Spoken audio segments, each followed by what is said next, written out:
You are standing in your garage right now, holding a wrench you paid $45 for 3 years ago. The jaws are spotted with orange. The pivot is stiff. You can feel the grit of oxidation when you work it open and closed. You bought it from a brand that promised lifetime quality, and you followed the rules. You hung it up dry. You kept it off the concrete, and it rusted anyway because nobody told you the one thing that would have stopped it entirely. 40 miles outside of Lancaster, Pennsylvania, in a workshop that smells like beeswax and old timber, there are hand tools that were forged in the 1890s. They are on the wall right now, bright as the day they were made, not a freckle of rust on any of them. The man who uses them is in his 60s. His father used them before him.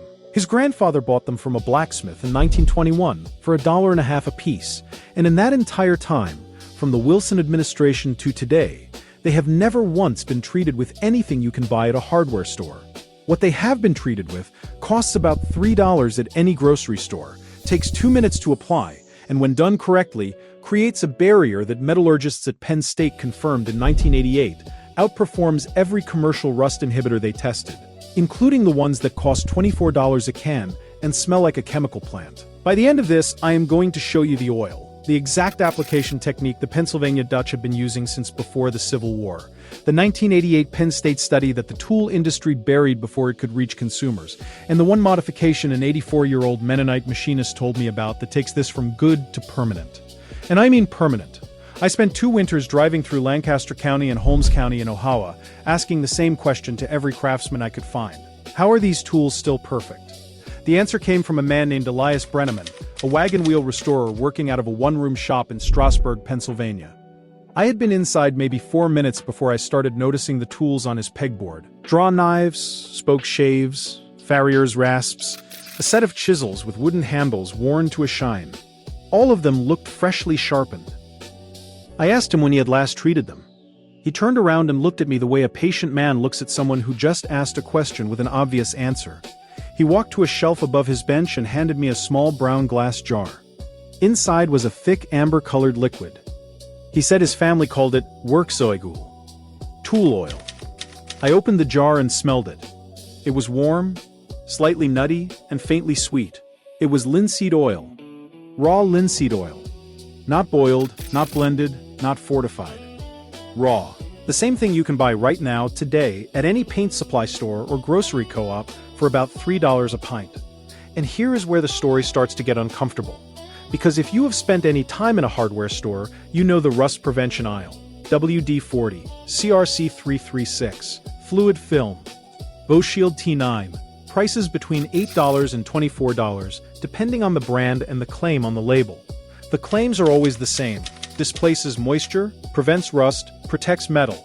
What the label never tells you is that most of these products evaporate within days to weeks. They are not a coating. They are a temporary barrier that requires reapplication every few months, which is exactly why you keep buying them.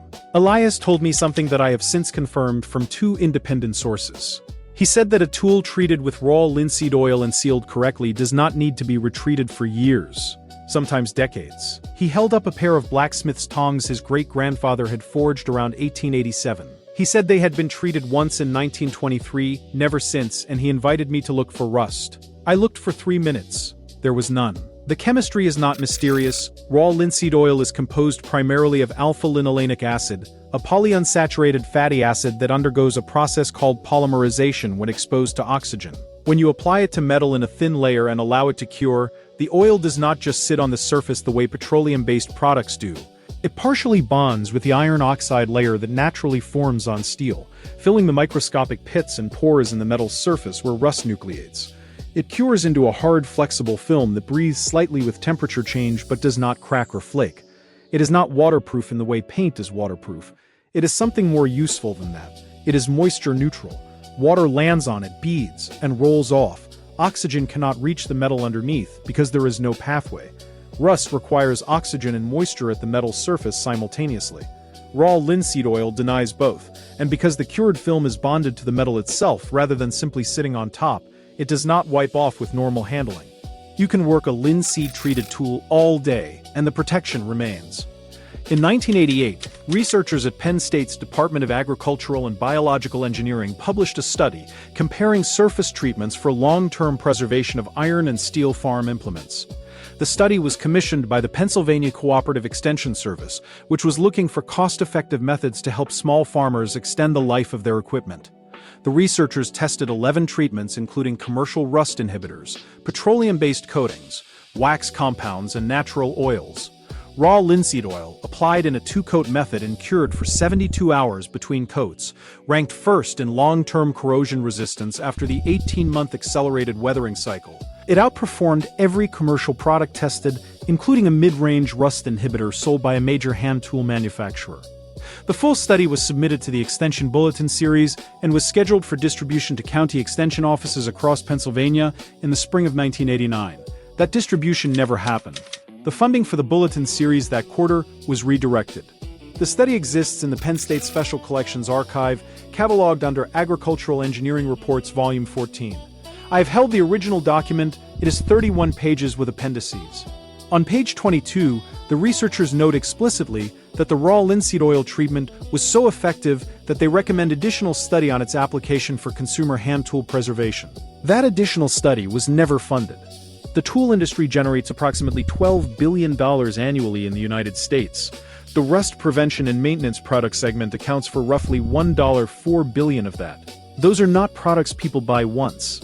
They are products people buy repeatedly because they wear off, evaporate, and require reapplication. A product that costs $3, lasts for years, and can be applied in your own garage with a rag is not a product that generates quarterly revenue. The study on page 22 of that 1988 bulletin represented a threat to an entire category of recurring purchases. It was not published to consumers. It was not referenced in any mainstream tool care guides. It was filed in an archive where nobody would look for it, and the extension agents who might have passed it along received no instruction to do so. Now, if you are thinking that raw linseed oil sounds like something you might have tried before and it did not work, stay with me. Because the application method is everything. This is where most people fail when they try this on their own, and it is the reason the technique fell out of general use even among people who had heard of it. The wrong method produces a sticky, gummy surface that collects grit and actually accelerates corrosion.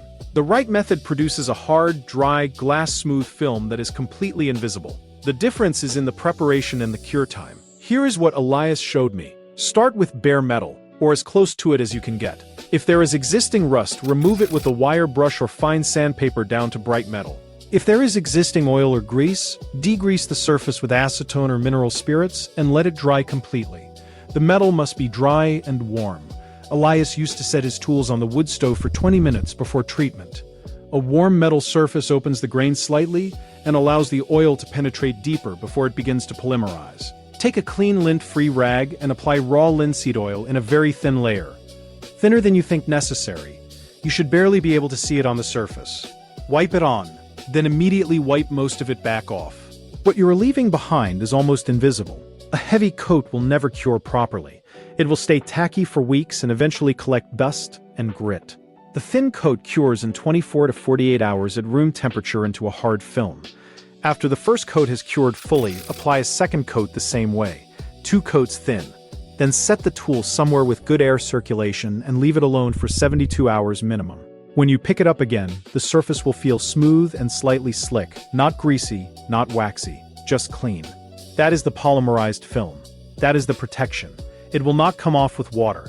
It will not smear with your hand. It is part of the metal now. But here is the part that I mentioned at the beginning. The part that the 1988 study documented, and the part that an 84-year-old Mennonite machinist named Abner Groff told me about on a cold November morning in Ephrata, Pennsylvania, that goes beyond anything I have seen written down anywhere. Abner spent 40 years as a precision machinist, making replacement parts for agricultural equipment. His hands looked like they had been carved from the same material as his workbench. I asked him what he added to his raw linseed oil, because I had noticed a small clay crock on his bench with a rag draped over it. He looked at it, then looked at me, and then shrugged the way old men shrug when they decide you are worth telling. Beeswax. A small amount of rendered beeswax, about a 10-to-1 ratio by volume, dissolved into the raw linseed oil over low heat in a tin can. The mixture, when warm, is thin enough to apply with a rag. When it cures, the polymerized linseed film is reinforced by a crystalline wax matrix that fills any micro pinholes the oil alone might miss. The result is what Abner called a dead surface. No surface texture for moisture to catch. No pinholes for oxygen to find. The metal underneath becomes, in his word, invisible to the weather. He showed me a set of lathe-cutting tools he had made himself in 1963, stored in a wooden box with a single beeswax linseed-treated cloth laid over them. He opened the box. 62 years of storage. They looked like they had been made last week. He told me his grandfather's version of this same preparation had been used on the ironwork of carriages in the late 1800s because it was the only treatment that held up to seasonal temperature swings without cracking or losing adhesion. Beeswax costs about $4 at any farmer's market or craft supply store for enough to last you years. Combined with raw linseed oil, the total investment in materials is under $8 for a preparation that will treat every metal tool in your shop and last for decades. You do not need to strip all your existing tools to bare metal if they are in reasonably good condition. Wipe them down with mineral spirits to remove existing petroleum residues. Let them dry. Warm them if you can. Apply the beeswax linseed preparation in the same thin method. The cured film bonds over clean metal regardless of its previous treatment history. You will notice within one season that tools you have been fighting rust on for years simply stop rusting. Not temporarily. Stop. There is no recurring application cycle. There is no subscription to this method. You mix a small batch once, treat your tools once, and you are done. Abner retreats his tools every 5 years as a matter of habit, not necessity. He said his father never retreated a tool in his life once it had been properly done the first time. I want to say something plainly because I think it needs to be said. The knowledge that a $3 bottle of raw linseed oil and $4 of beeswax will permanently protect metal tools better than any commercial rust product on the market is not complicated. It is not new. It is documented in an academic study from 1988 that was never distributed. It is practiced by craftsmen in Lancaster County whose tools have outlasted their grandfathers.